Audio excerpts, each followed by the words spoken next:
Hello everyone, it's Liz from West Tarot, and today I'm here to do my June favorites. And I feel like every month for the past, I don't know how long, I've been saying, well, it was a rough month, June was really one of the roughest months ever, to tell you the truth. So anyway, my husband Bob, who had a kidney transplant quite a few years ago, is immune compromised because of the transplant. You have to take immune suppressants. And unfortunately, he got COVID. And it wasn't pretty. So he ended up in the hospital, ICU. He was intubated. He had to have surgery.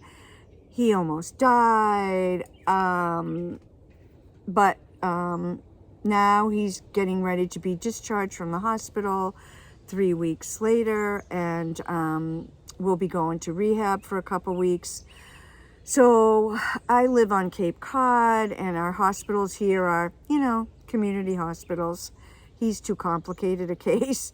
So Bob always goes to Boston to Beth Israel Medical Center, and they've just done an incredible job taking care of him. I mean, they saved his life for sure this go round, and I am eternally grateful to them and the staff there.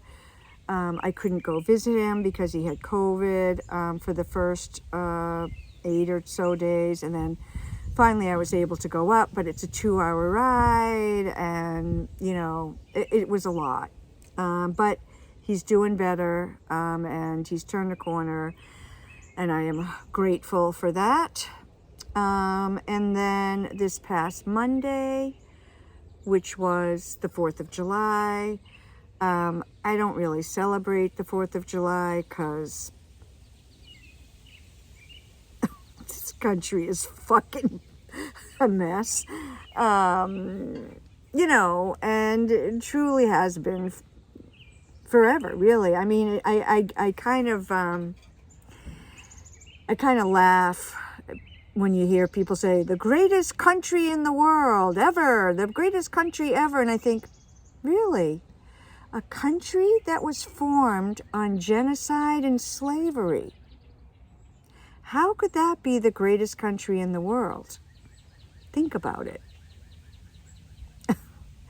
White supremacy at its finest, I guess. But anyway, I was at the beach on Monday, which was, as I said, July 4th. And as I left the beach, I tripped on a rock, big giant stone step, and dislocated my toe and had a compound fracture. So a compound fracture is when the bone fractures and then breaks through the skin. So my toe was like, the top part of my toe was like this behind, my other 4 toes. And it was bleeding, and there was sand in the blood. It was, it was really pretty gross. And so I had to go to the emergency room. And, you don't really want to go to the emergency room on Cape Cod on 4th of July because it was pretty much a zoo. It was really quite a zoo. I don't know how those nurses and doctors do it. Honestly, it's my hat's off to them. But anyway, they fixed me up and sent me home, and so now I have a boot and I can't drive because it's my right foot. Anyway, that was our shit show. But it's summer, and what's saving me is the beautiful plants. And you could see the bee balm. I don't know if we'll have any hummingbird visitors. Hummingbirds love bee balm, and they've been visiting quite a bit. On the other side of my garden where you can't see, there's tons and tons of bee balm, and there's visitors all the time. So because June was such a mess for me, I really didn't use a lot of tarot and oracle. I just kind of couldn't. But, you know, it was a big month for herbs for me. So I thought I would start off with the herbs. And the herbs that was particularly drawn to and working with in June were several. Lemon balm, rose, calendula, and St. John's wort. So I thought I would talk a little bit about those herbs. These are herbs that I like to make teas with when they're fresh, but I also use them to make potions or something. I don't know what to call them. Tinctures, elixirs, oils, and I dry them for magical uses too, to be used in the off season. So well, let me talk about lemon balm first. Here's lemon balm. Oh, it makes a delicious tea. You know, lemon balm is calming, soothing. It's a nervine. It's uplifting. It's antiviral. It's a great herb for herpes. So you can like make an oil and then make a lip balm, and use it as you feel that tingling sensation. Use it, and it's also I think it's the lemony aspect of it, but it's very much uplifts the spirits and the mood, and it's like a bright sunny day to lift your spirits, and it tastes delicious. The tea is wonderful. I also make a lemon balm glycerate.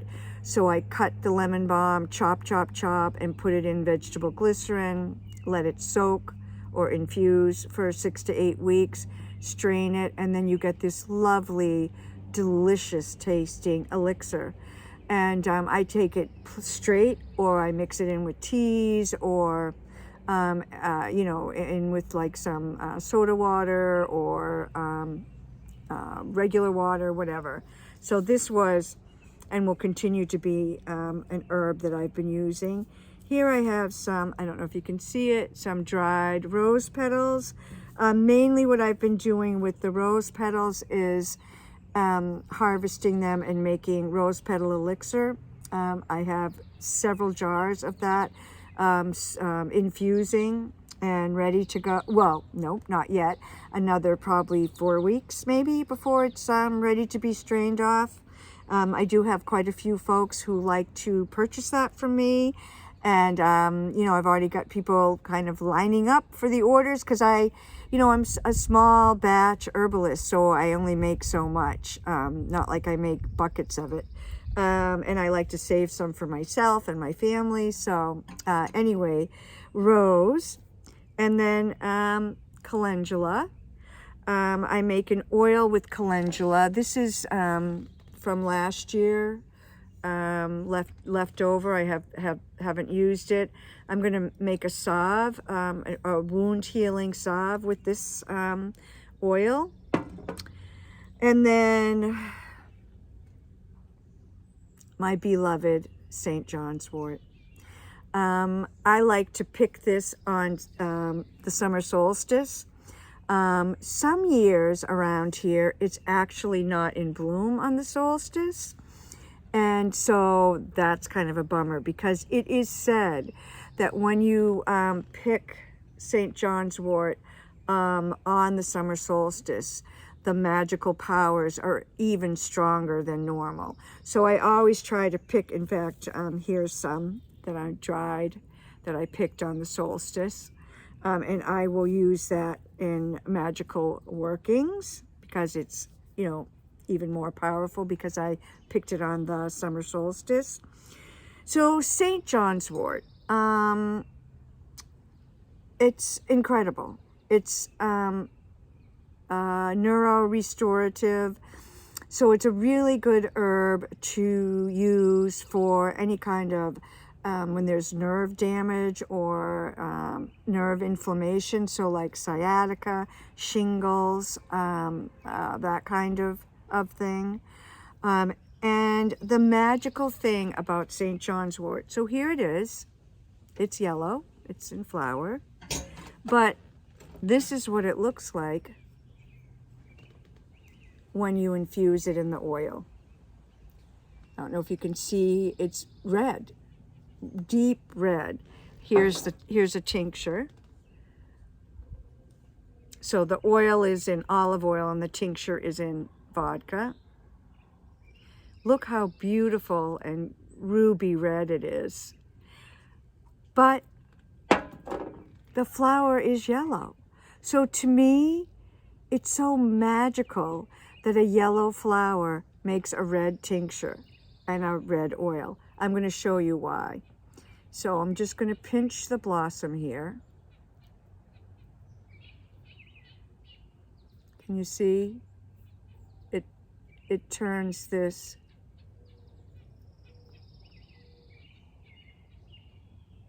red color. That's the hypericin, which is one of the active constituents in St. John's wort.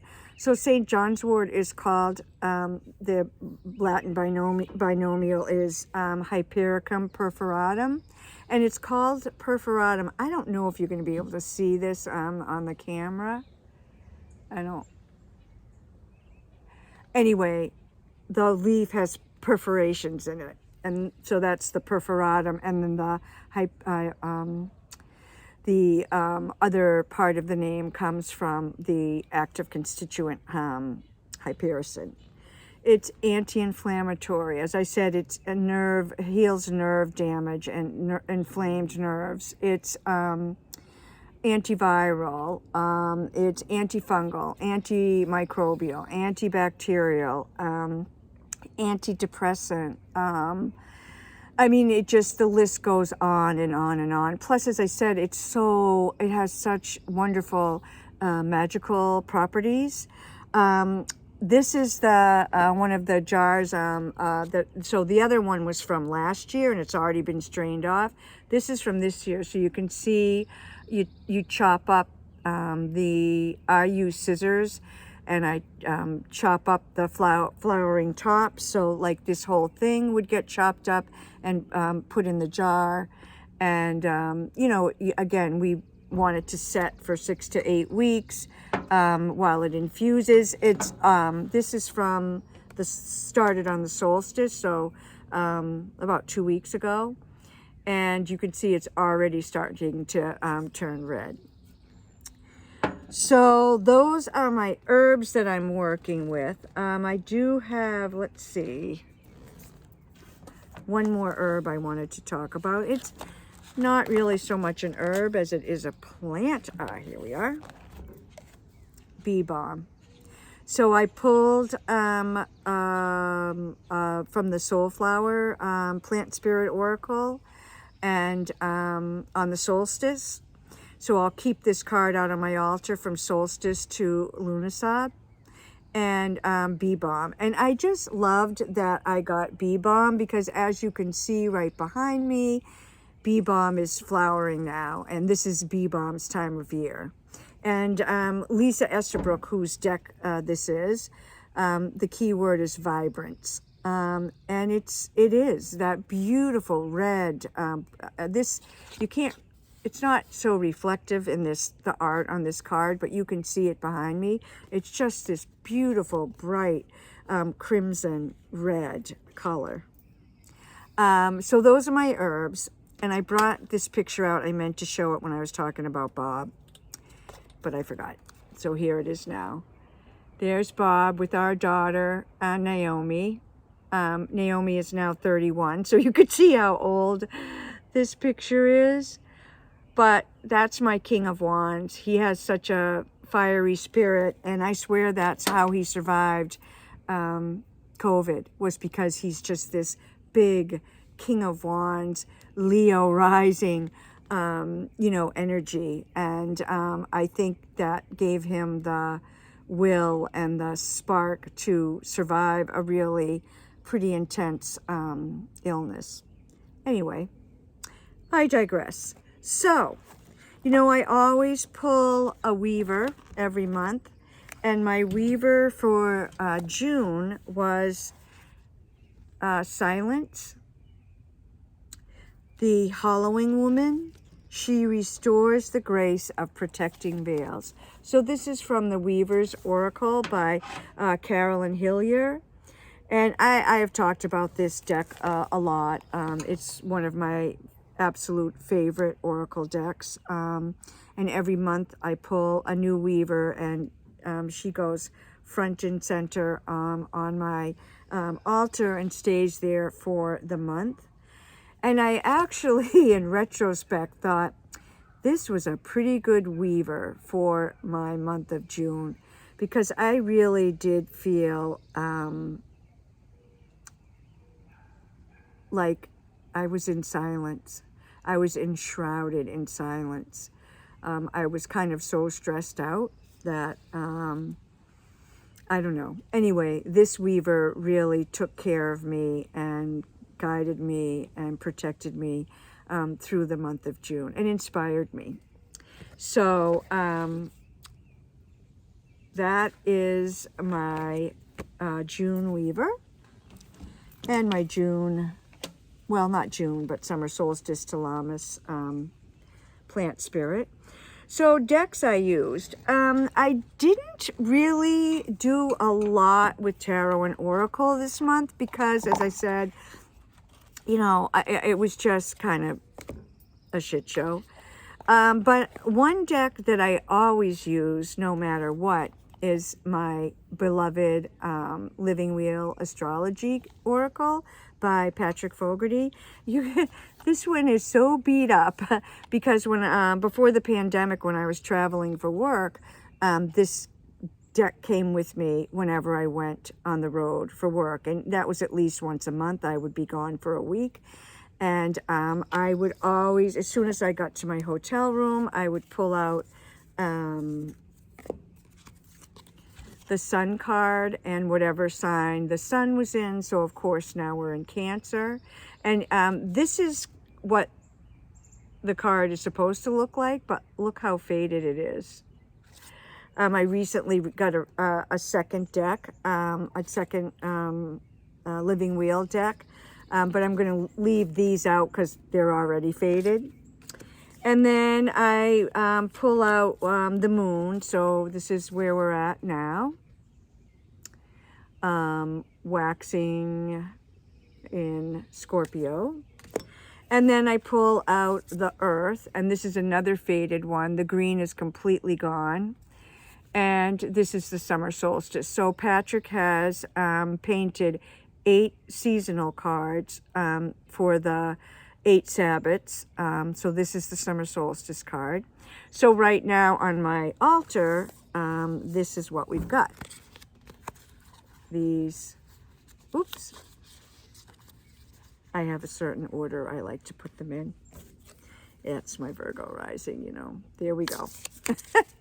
So anyway, that is a deck that I used, you know, pretty much every day because whenever there's a change and the moon changes every 3 days, I'll change out. And of course, when the sun signs change, and then of course in June we had the solstice, so we changed from Beltane to summer solstice. Another deck that, oh,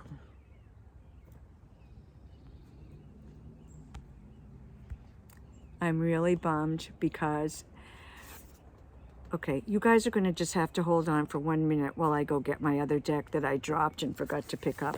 I'll be right back. Enjoy the scenery for 1 moment while I'm gone.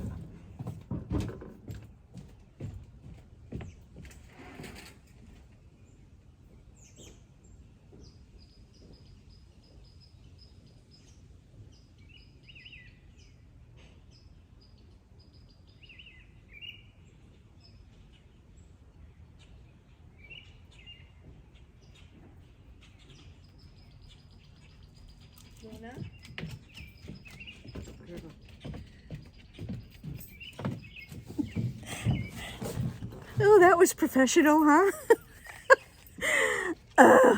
Anyway, I really wanted to show this deck because I don't, it's not one that I show a lot. And I did work with a couple other decks this month that I show all the time, and I'm not even going to mention them because it's kind of like, oh, that one again. Anyway, I got a new deck in May, the Intuitive Night Goddess. And I think I did talk about this in my May favorites. But this I love. I kind of resisted this deck. I didn't think it would be anything I was interested in. But I actually like it quite a bit. And I've gotten some pretty intense and great readings from it.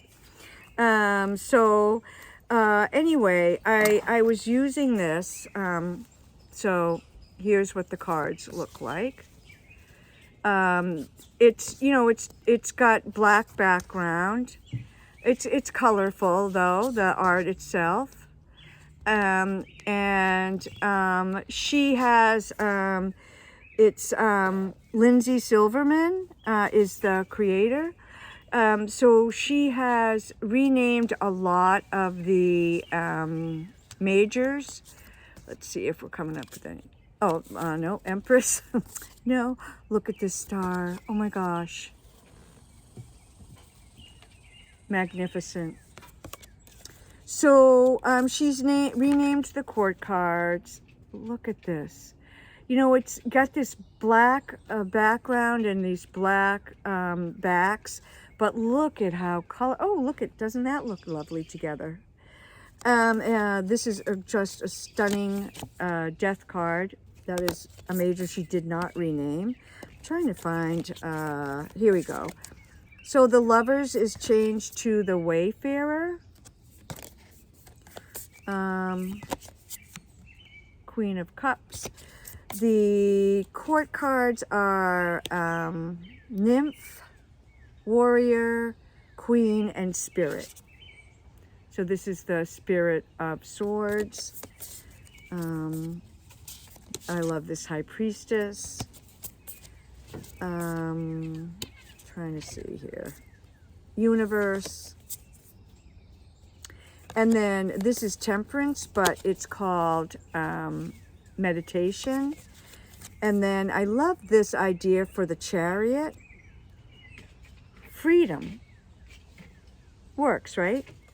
So that's some cards from the Intuitive Night Goddess Tarot. And I was using that in the end of May and June. And one day I thought to myself, oh, you know what? Let me see how this deck would go with this Forces, Flora, and Fauna. This is by Colleen Hardy. She did the Hardy Tarot. And look at this. So, right? It looks beautiful together. But, which is great. I mean, we want it to be visually pleasing and we want the decks to look nice together. But if they look nice, but they don't give you good readings, what good is it? But these two really worked beautifully together.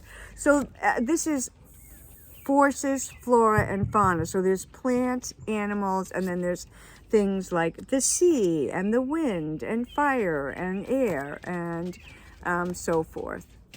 This is a beautiful deck. I really never see, I love this fox card, bear. I never see people talking about this deck. I absolutely adore it. Look at how gorgeous these cards are. The oak tree, the lion, linden. As an herbalist, I'm so happy to see linden tree. This is the storm, elk, moon.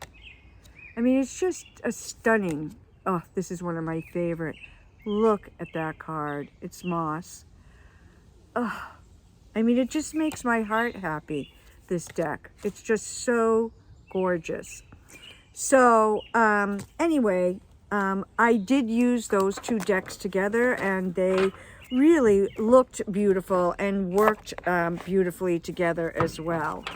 I was quite pleased about that pairing, and I will continue to use them because they really do work well together.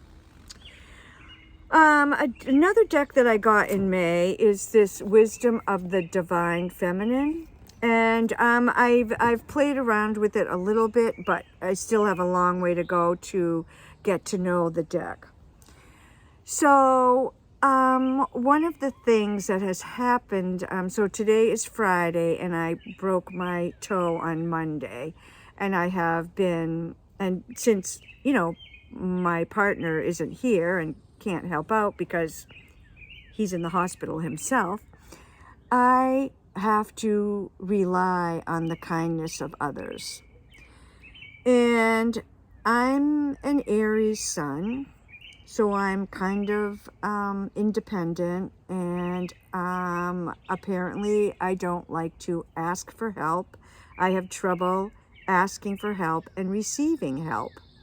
And so my sister, who lives nearby, has been really helping me out a lot, as have a couple of dear friends.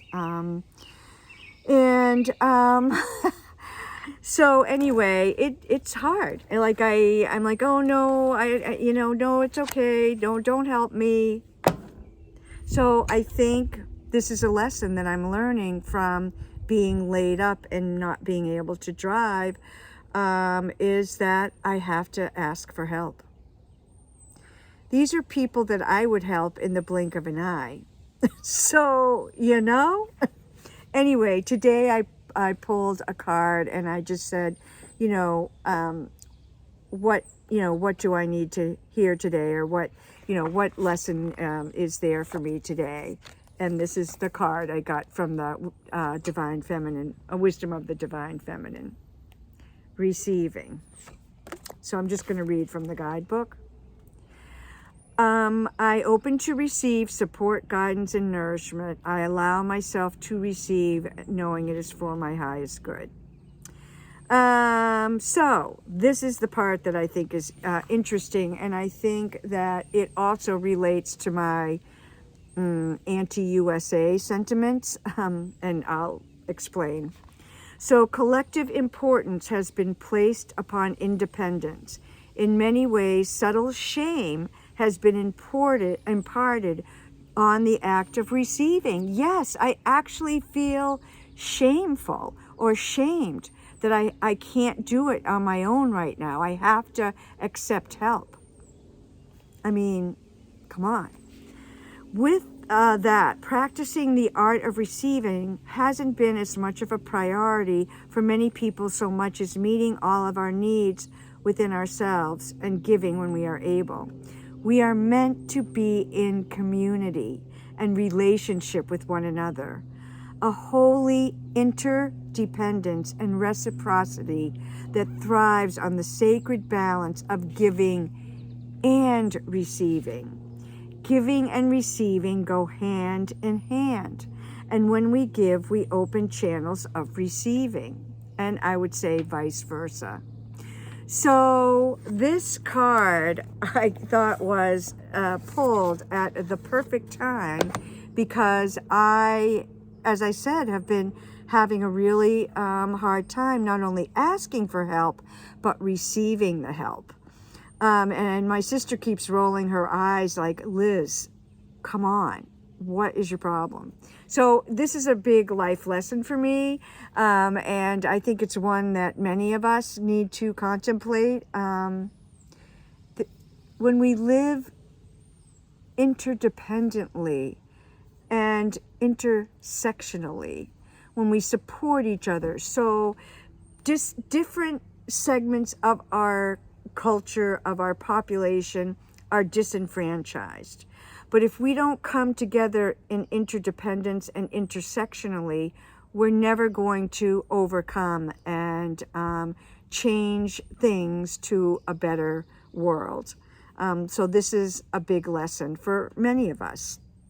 Anyway, so speaking of my anger and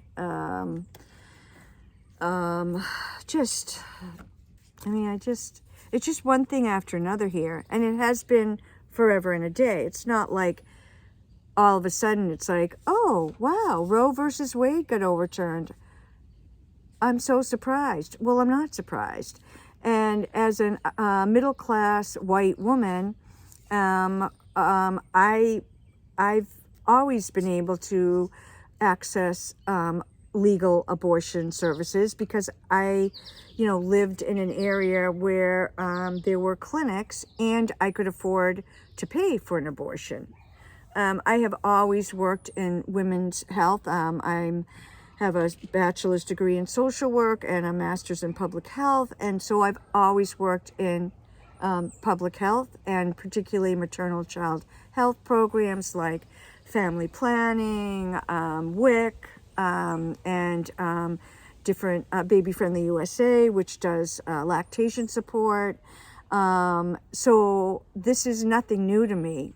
And the lactation accreditation course that I was teaching before the pandemic, one of the sections of our course is all about the disparities in not only breastfeeding rates, but breastfeeding services and access to lactation support for women of color. Anyway, I have been calling on the Queen of Wands for several months now, knowing that, we were coming to the point where Roe was going to be reversed. And I was just calling on the Queen of Wands for inspiration and empowerment. And I do a lot of work with Kuan Yin, and I love her. She's one of my matron goddesses, and I believe there's a huge need for her in this world today. But just recently I thought, here's the deity I really need to be working with right now, and it's Kali Ma. So this is from the Samadhi Oracle, and it's by, oh shucks, I don't know her last name, Jess, I'm sorry, and it's not in the guidebook. Anyway, Jess and her husband, they're from South Africa. They're of Indian descent, but born in South Africa. And they made this gorgeous Samadhi Oracle. This is the guidebook. It has, full color pictures of all the different cards. And it's really a wonderful deck. I love it a lot. So here's the little intro to Kali. Victory to Kali Ma, most formidable, dark bearer of cranial bowl and sword, slayer of demons, deity of doom, beautiful consort of Sri Rudra, who alone sheds the blood of the wicked, displaying her wondrous might for those seeking protection from evil and malice. So I want to invoke Kali Ma and call in her power and kind of channel her power so that I can work to overcome the evil and malicious forces that are abounding right now in this country and in the world, because it's not just the United States. So I also have this oracle, the Tulku Oracle, and I pulled out, this is the Kali Yantra card, and I just thought I would quickly read about this. So the Kali Yantra represents Kali, the Hindu goddess of time, and contains the power of action, breath, and transformation. And that's really what I think all of us are trying to work on, transforming where we are right now into something more just and more egalitarian and more fair. So it holds within it the divine transformative energy of change. Kali's abode is in the Anahata, or heart chakra. Meditating on the Kali Yantra focuses the mind and calls on Kali's powers of transformation to help us in our path of healing and receptivity of divine love. So that is the deity I've been working with towards the end of June and now into July. Just to finish up, I did not read a lot of books in the month of June. I couldn't. I did read several mystery books, but nothing to report on. So anyway, thank you, if you're still here, for listening to my ramble and about so many different topics. I'm sending you all blessings and the protection and empowerment of Kali, and do what you can to work for change and empower yourselves to be the change we wish to see in the world. Bright blessings to you all.